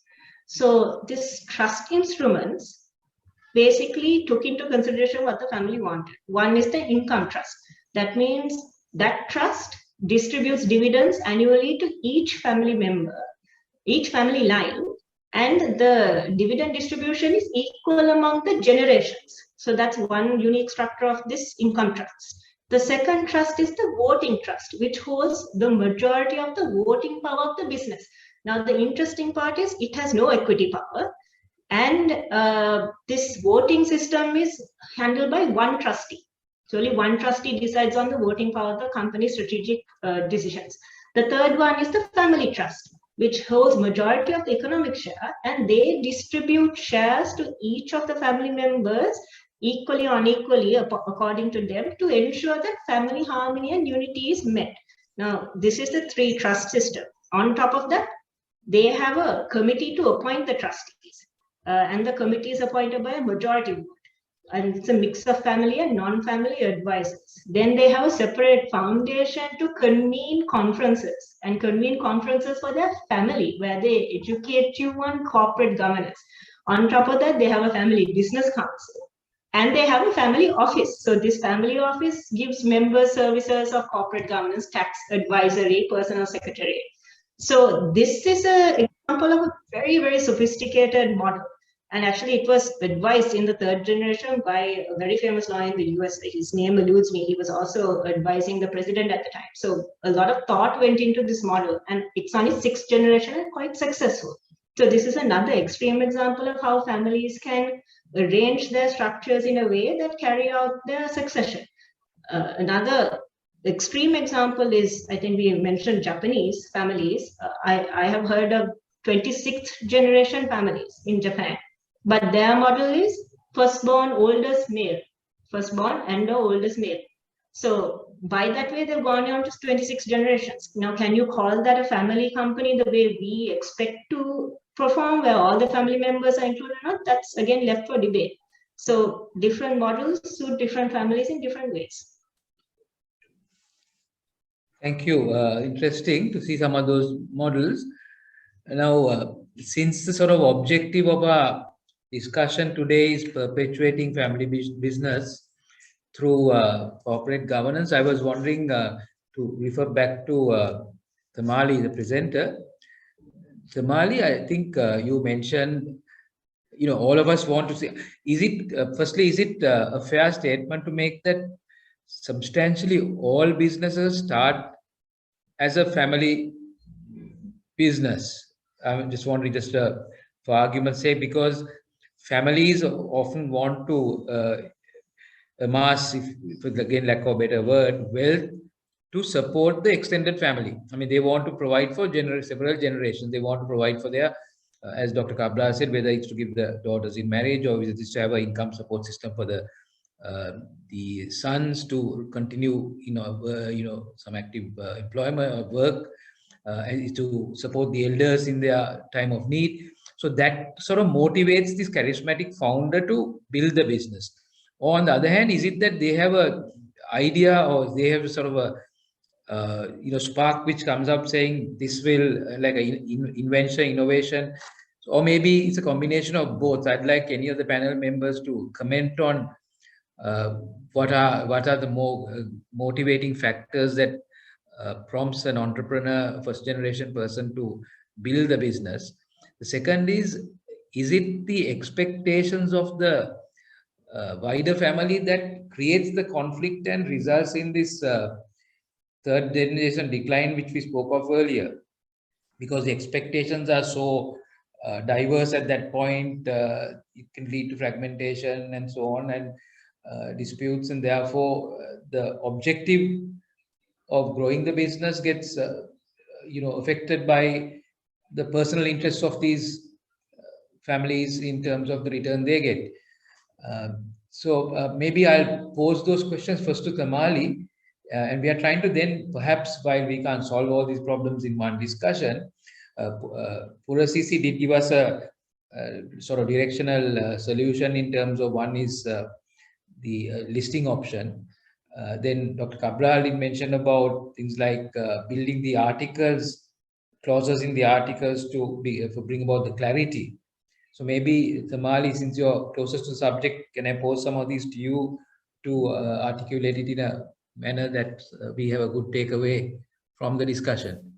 Yes, so I'll just take up both your questions very quickly. The question of whether a person who starts the business, does he want it to continue into generations? See how people start businesses only because they have a lot of passion, there is some need. So all these family dynamics starts coming in if the business is of a size that people can create interest. There could be expectations out of that particular organization. So that's number one to understand. If the business is not of that size, nobody will be too interested even to be part of that. So all these family dynamics and all these corporate governance issues, managing the organization to next level comes only if the organization is of a certain size. So you go through different stages. If a business is with a founder, the key objective should be to create a large organization so that you create the interest of the family and you attract people to be part of that. So once you do that, then it's time that you manage the organization. So you facilitate growth. If you don't grow, you don't keep the family interested. So that's the primary objective when you have a business. So once you cross that, when the organization becomes large, then the family also grows.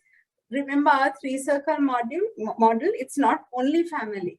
If you are part of an organization which is large, you also have employees coming in, owners and family. So that model grows. Then only all these dynamics start to come to play. So then only all this management or all this planning will become a topic for discussion. The second question, Mr. Thalwat, of yours is whether it is managing expectation. That is the root cause for most of the issues. If you don't clearly communicate and set expectations, you can't stop people expecting. People should have needs and expectations from a business. If they don't, you don't attract them and attract them to be interested in your organization. So people should have it, but through corporate governance and through family governance, you should manage them. So that is why governance really is important for a family-owned business. So that's the quick answer to your question. Did I answer? No, yes, very well. Just to, for the purpose of argument, there may be also a question which we'll then pose to Dr. Kabla. Now, as you rightly say, now, as a founder, one can certainly try to clarify expectations, but there'll still be the outliers. Let's say there are 5 members in a family.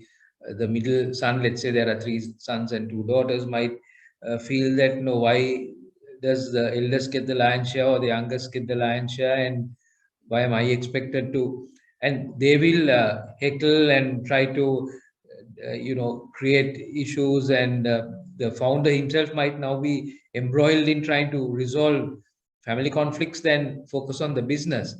Now, in such situations, how does one deal with these? I mean, being fair is, how does one, cut the cake in a manner that, yes, I think Romali said the Japanese company said it's the eldest son, but it might be acceptable in that culture. Earlier on in the program, we spoke about, female representation on in business and on boards and so on. So it's perhaps difficult to say that, or is the founders thinking always acceptable once it's put into a brought into articles or shareholders agreements? Well, that's it, is cast in concrete. Harsha, do you want to make some comments before we again ask Tamali whether she'd like to? Yeah, because there is a question also. There is a question to me saying, well, what is the remedy for the minority shareholders in a family-owned company? Well, minority shareholders always have the same remedies across the board in the company law. There is nothing called family business or whatever.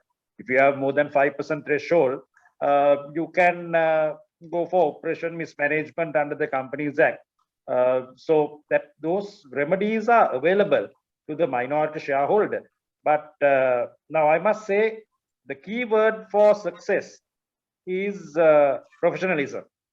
And I mean, the success stories example is Shia's outfit. I mean, she just said that, it's the freedom of management.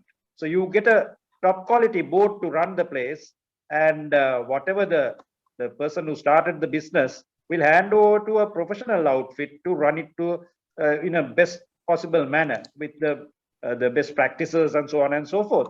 And also now leaving the bigger outfits out, like for example, not Shia's or Romali's organizations, but for example, the commonest thing I see in most of the litigation cases is that they have a very loose arrangement. Most of the family companies have a very loose arrangement. Some are not on the management, or they are not directors, but they still get, in a company, you can't just give a handout. It has to be either a salary or a director, or as a shareholder, you get a dividend. But there are most of the family companies, just because they have the bloodline, you get a company car and you get something every month, right? Which they don't call it, because if you're not in the management, if you're not a director, you're not entitled to a salary. So then you must properly declare dividends, have a dividend policy, do that properly. But most of the cases we have is, well, the elder brother takes most of it, or because he runs it. Then suddenly you find out of the, say, 2 sisters and 1 brother running the business. Then suddenly you see 1 sister decamping and then joining the other brother. Now the father had said, well, look here, all resolutions should be unanimous. Now that has been changed. They try to change the articles and say, well, in a private company, you can do it. So these are the loose arrangements you have. So to protect all this, the best example is to bring in professionalism. How do you bring in professionalism? The best example is get the top people to run it, get a hired CFO, get a hired CEO. All these big organizations Romali was referring to, they have professional management. They get the best people to run it. You own the company. You own the company of all of the top companies. they are, of course, in most of the other countries, they have two-tier management process, like they have two-tier boards. Unfortunately, in Sri Lanka, we follow the one-tier board, whereas say for Daimler company and things like that, they have, okay, the top tier maybe meets once a year, only for policy decisions, when the second tier board will handle the day-to-day management. So my answer to your question, Nasita, is, well, it has to be properly structured. And what I said is, if it is properly structured, well, third generation, it won't collapse normally. You don't have to worry. I mean, you get proper, yeah, that is why you from 2000, whatever, 17, you got professional input brought into the two organizations, your group. So, you know, if you contact the correct people, get the proper advice, and keep a proper eye on the progress of the company, well, that will grow. So if you look at the examples I gave you, is they get incompetent people just because they are sons or daughters to run the organization, and they run it to the ground. So you have the expertise available, get those expertise, and that is professionalism is the key. Actually, to add to what Dr. Cabral was saying, I absolutely agree. All companies should be professionally run. Whether the professional is family or outside is another question. But even a family member who is in the company should be professional. And as we said before, companies don't have love and affection. So they can't be favoring the oldest son and the oldest son's wife gets a car. That doesn't make sense. So who is actually favoring themselves? And it comes back to Dr. Cabral's answer. Majority shareholders versus minority shareholders. So here again, you have a family who own shares, but Dr. Cabral clearly identified a minority shareholder. So even among shareholders, there are different stakeholders. So corporate governance is a way to protect and address all stakeholders. And that's why it's important that when you're professionalizing with family or without family, it's important to remember you should serve your stakeholders in a fair way and for the best interest of the entity. Any questions? Shia, would you like to share some further thoughts?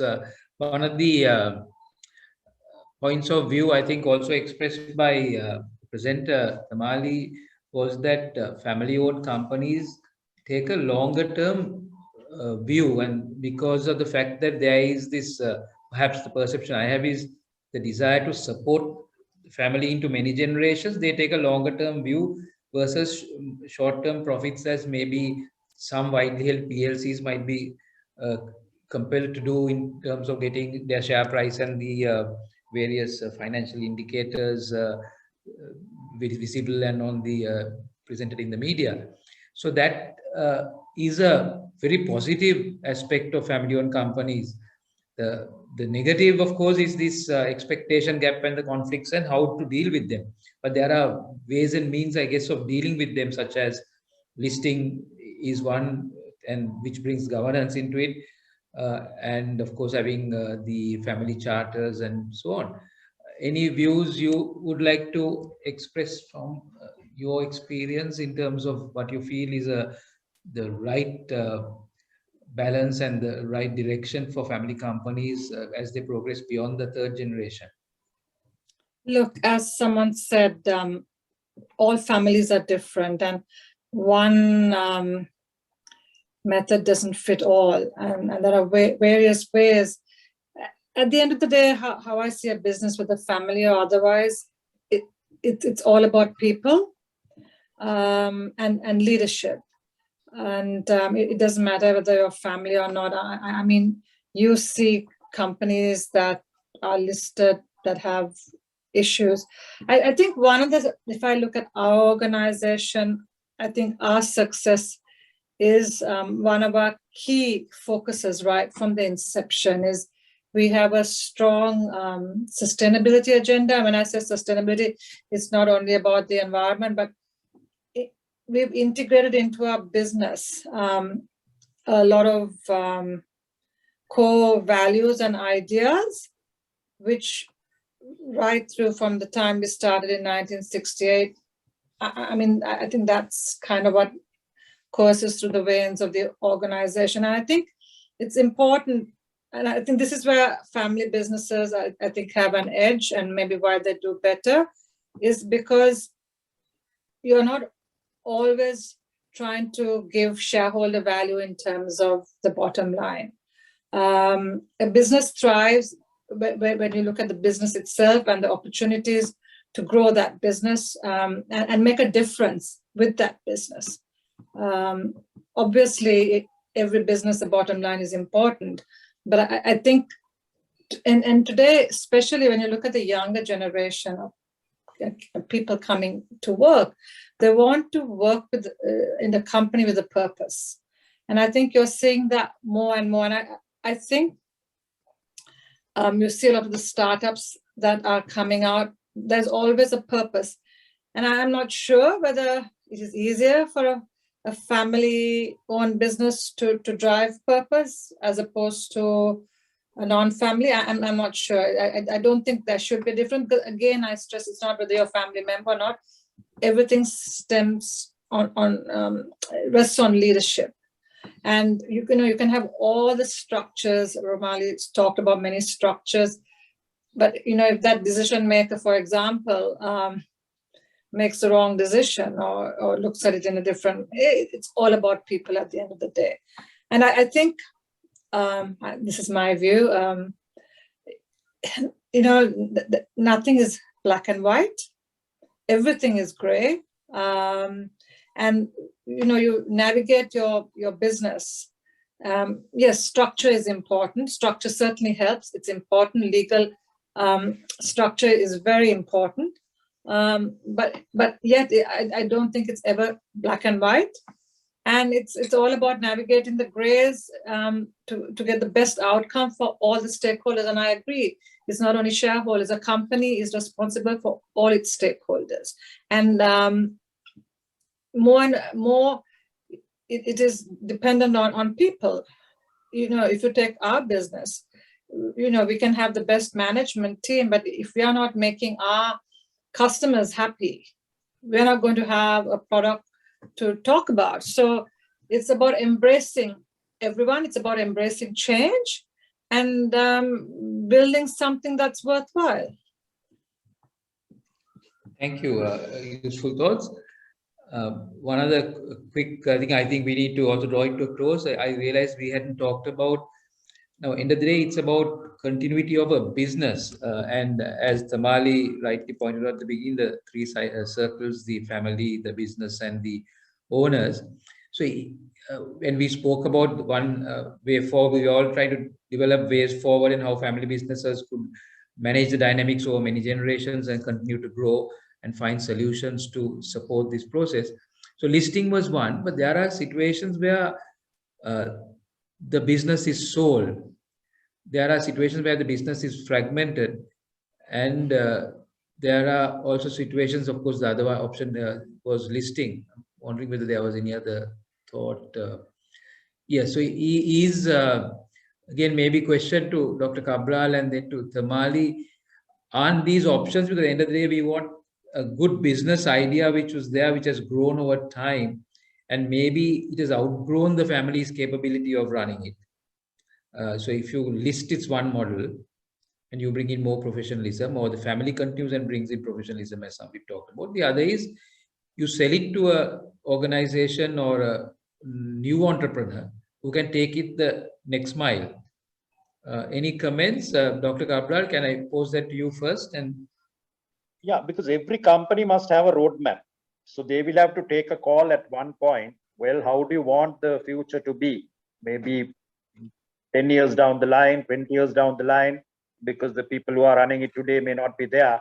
So then, in fact, right now I'm advising a particular group where they're discussing the same matters, the family business, and how they can, one school of thought is to keep it within the bloodline, right? Then there may be one or two who that particular person is not sure whether his children will be interested, because the children are abroad, whether they'll be interested in this. So he didn't want to leave it to the bloodline. He said companies, so there are companies to be shareholders of the main company. So individual companies. Now, so my advice was, well, those companies can be controlled to a certain extent. But then they can't do competitive business, so a lot of other things come in. So it depends on how you want to have it, if you want to continue it, because the thing is, you're not too sure. I mean, say, to be very honest, right? You would not know what your children want exactly to do with this particular company. I mean, you will take it to another level. Your grandfather started it, you will want to improve it, diversify, go to another level. But your children who are abroad, they might not want to come and take all this, and they will want to sell it. So all those have to be taken into consideration and see how we are going to plan it.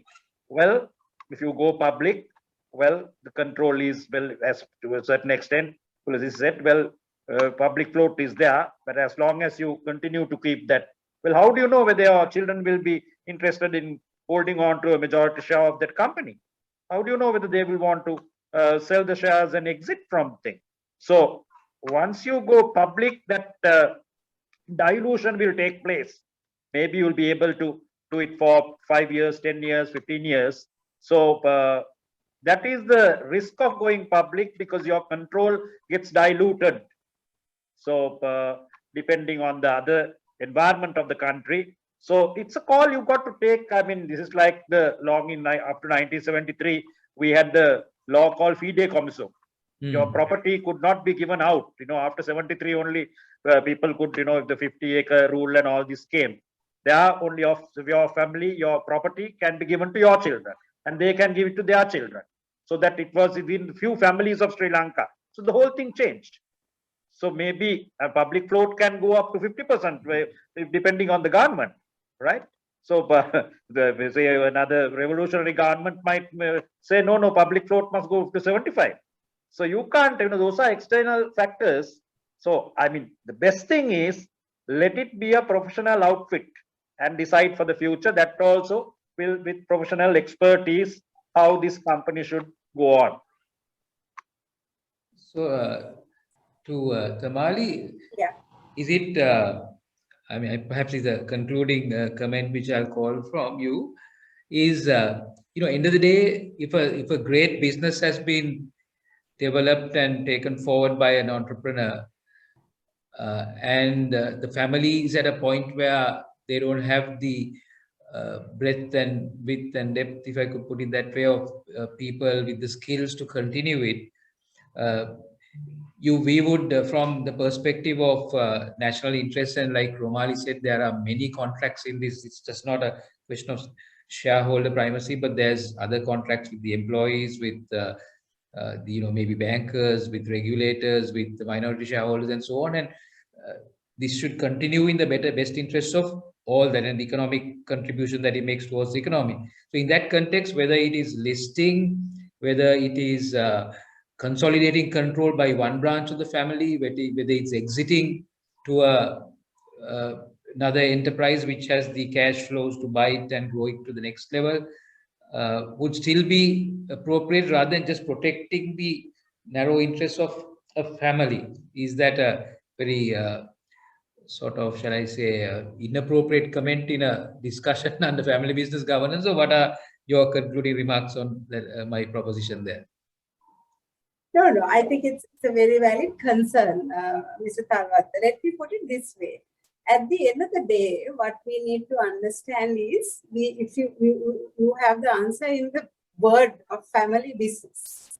We have family, we have business. Like Romali said, these two are very different concepts, but it needs to come together. But what we need to understand is, there are two different things that you have to facilitate. One is business should grow irrespective of what happens in the family. And family needs clarity if you want to separate these two things. So two things that you're trying to look at as an outcome is business should grow, and then family needs clarity. This is what the objective should be. Now, how do you facilitate this is through structure. Clarity to family is through structure called family governance. You tell them what to expect. Business, you grow through structure by way of professionalizing. Like Dr. Kabran kept on saying, the answer is structure. You can't. So then once you separate these two, when you professionalize the business and have a structure there, when you bring in governance and bring in parity to the business, these two don't interact too much to damage each other. So then what happens is business will independently grow without too much disturbance. But what we have to remember is if you want to implement it now, you implement what is suitable for you now.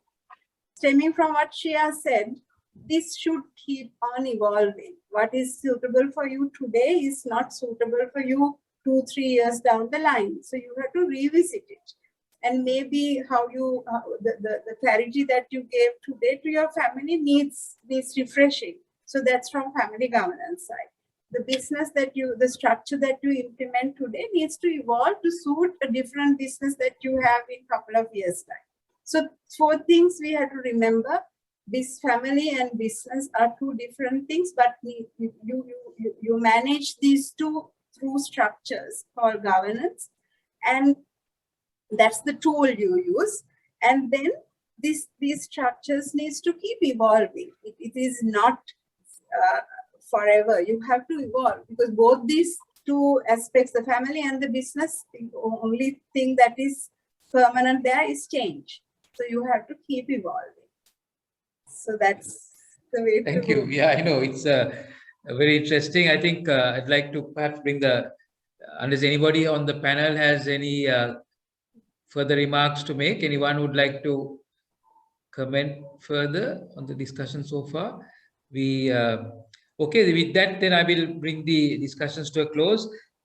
Families are, with a few brief comments, family business is often the primary way which businesses begin, and then they begin to grow and they begin to move from one generation to another. And as we heard from the speaker and also all the panelists, we had some the theoretical foundation of the 3-circle model, the needs of the family, their expectations, the importance of the business itself, and the governance and ownership process. So end of the day, we are all looking to see the contribution of these businesses towards the economy and understanding the many stakeholders as opposed to just maybe family as the shareholders. The legal aspects that can protect and prevent some of the consequences that can result in destruction of value. The importance of public listing as well was discussed. So with these brief comments, I would like to thank Thamali for taking the time to make a very illustrative presentation and a very detailed. I know she also leads the family business segment of Sri Lanka Institute of Directors, I believe, Thamali. So that's great. And yeah, we need to continue this debate on family business as we go along. Dr. Cabral, taking your valuable time to share your thoughts with the wide 150 odd participants that enter this program, and many of them sought their views from you as well. Romali, your theoretical foundation on the models in other countries, what you shared with us. Thank you very much for that. Shia is joined in from Melbourne, I believe. It must be quite late, and thank you for taking the time. And in your case, first-hand information, growing into a family business which has demonstrated enormous growth and also very, very commendable performance, as well as moving into overseas markets and exports. Thanks for sharing your views. Purasisi, on giving us the outline of listing, encouraging the listings, and inviting people to come in and see what you all are performing there as well. So with those, to our participants, finally, for being patient and going through the whole process. We will be taping the sessions will be taped and shared with the participants if they so wish. Thank you to everyone once again, and have a good evening. Thank you. Thank you. Take care. Bye-bye. Thank you. Thank you. Thank you.